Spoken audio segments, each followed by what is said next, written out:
i-discuss muna natin ang current situation para malaman natin kung para sa ibang reading o hindi. Dito ang side mo. At dito naman ang side ng person mo. So, sa side mo,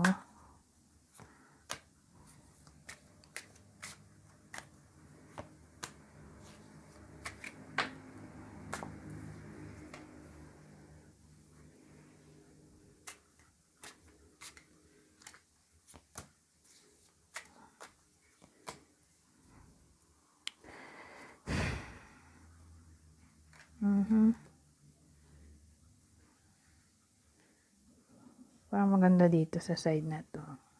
Ibig sabihin, malapit. Mas malinaw. Ayan. Mas malinaw. So, ano nangyari sa side mo? Well, ano to? May parang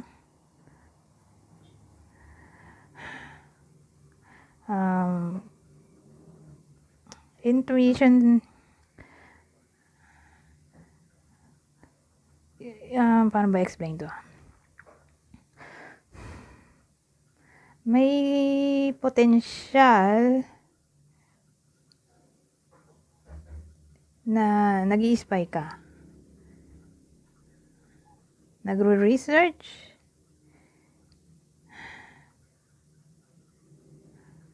Hindi ko alam kung ano ba itong nire-research mo, pero gamitan natin ng tarot.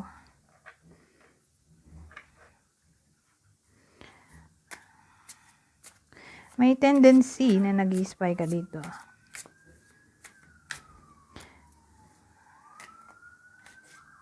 Ano itong ini-spy mo? Anong reason?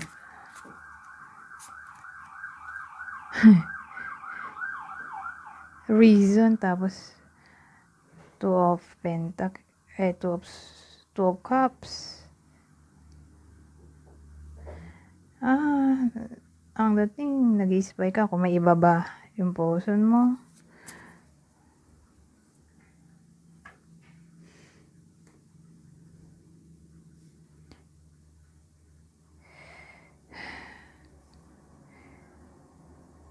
Kasi ang dating dito parang nape-pressure siya eh. Na pinagsisilosan mo isa sa tropa niya na babae. So more like babae ka siguro. O kung lalaki ka, ina-embody mo ang feminine energy.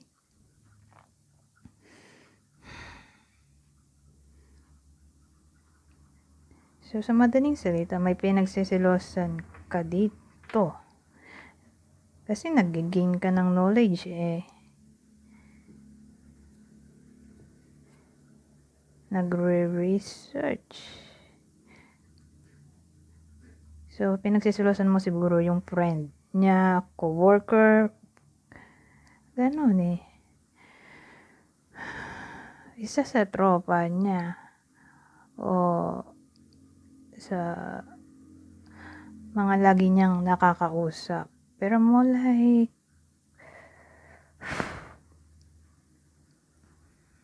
ka-workmate. Tropa sa workplace. Okay? I-clear natin. Tropa sa workplace. So, kung kwento mo to, na may pinagsisilosan ka sa isa sa ka-workmate niyang babae, edi let's proceed. Nagkukwento ko dito.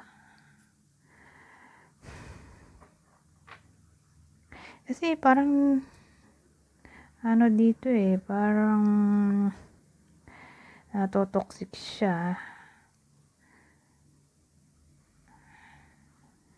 Pinagsisilosan mo yun. Totoo nga ba na may iba siya?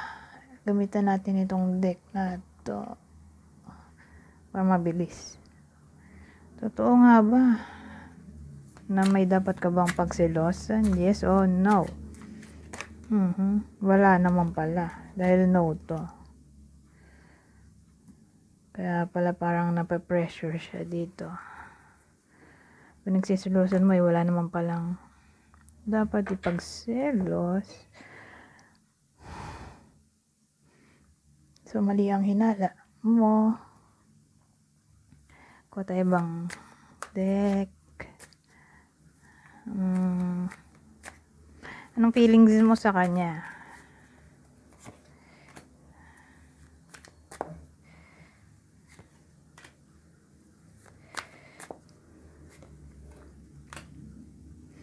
Na-stress ka dito. Feelings niya para sa iyo.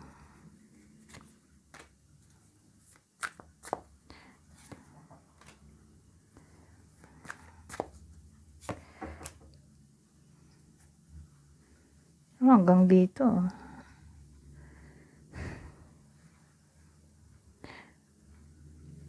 Parang dating natotoxic pa rin siya. Kasi ang dating, anong feelings mo? Malungkot ka, nade-depress, long distance siguro kayo. Kaya ayan, lagi kang tamang hinala, na-stress, nakikipag-away. Kasi, dahil nga magkalayo kayo, natatakot ka na baka ipagpalit ka sa iba. O ewan ko, dahil magkalayo kayo,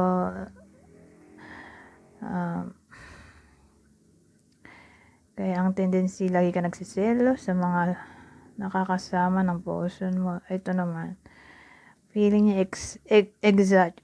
exage yung pagiging tamang hinala mo o ang dating OA sa tamang hinala o sa feelings na para bang dahil masyado kang OA, nalulungkot siya.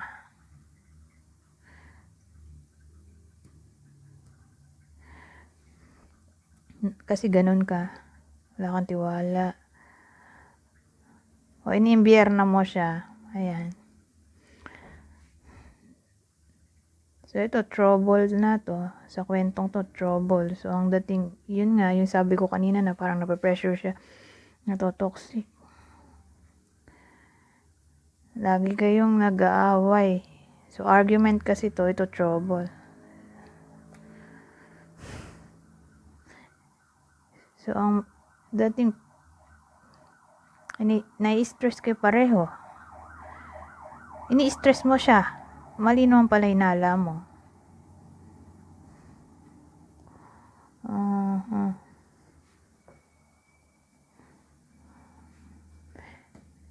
So,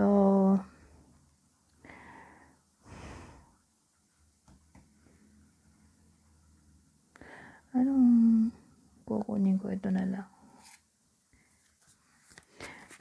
Tingnan natin iba pang detalye dito. Ito na lang pala. Ibahin ko. Saan ba nga ibang deck? Meron akong ibang deck dito na pang ano eh.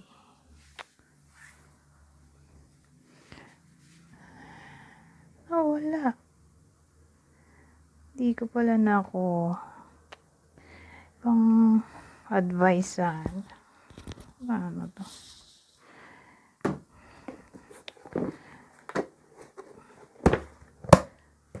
Di ko rin nakuha yung isang tarot deck. Wait lang.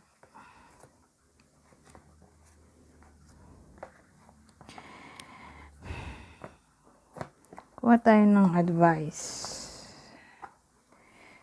Since wala yung iba kong deck, nakalimutan kong kunin. Kuha na lang tayo ng libro. So, kuha tayo ng ibang advice dito.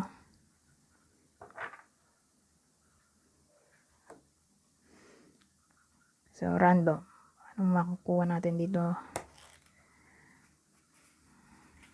Oh, no need to worry. Oh, diba? Kahit dito. Yun din ang sinasabi.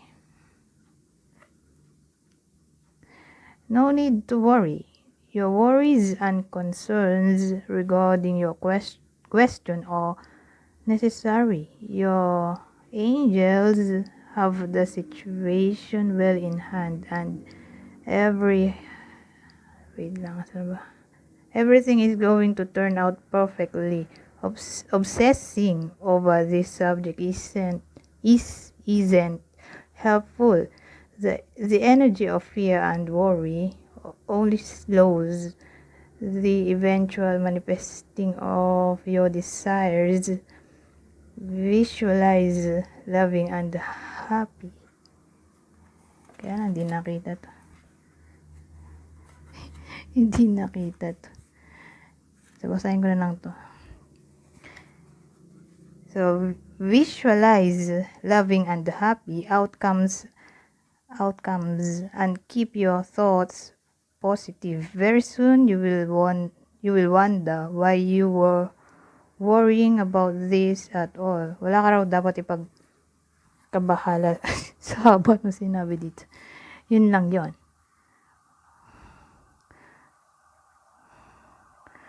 Kasi daw, nasa likod mo ang angel, sila bahala sa iyo. Huwag ka daw masyado obsess. Dahil hindi yun nakakatulong sa sitwasyon ngayon. At pag ganyan na masyado kang toxic, negative thinker, yung minamanifest mo, baka hindi mangyari o baka mapatagal. Alam mo yan, dumating o mangyari yung outcome. Kung ganyan na tinotoxic mo ang sarili mo, pati yung puso mo. Kung baga, wag maging pessimistic at maging optimistic dahil very soon daw mapapaisip ka bakit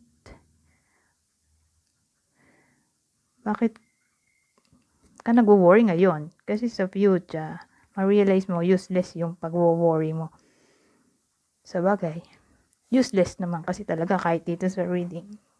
Dahil wala naman palang iba. O, diba? Same lang yung sinasabi ng mga cards ko at yung book. O, diba?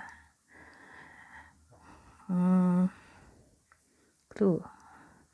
So, clue natin dito. Pwedeng tumama sa iyo, sa puso mo, o dun sa pinagsisilosan mo. Kunin nyo lang yung clue na sa tingin nyo ay para sa inyo. Pero wag masyadong mag-pay attention dito. Dagdag info lang ang mga ito. Sagittarius, Pisces, Cancer, Libra ulit, Gemini. Ulitin ko. Sagittarius, Pisces, Cancer, Libra, Gemini. Anyways, hanggang dito na lang. Goodbye for now.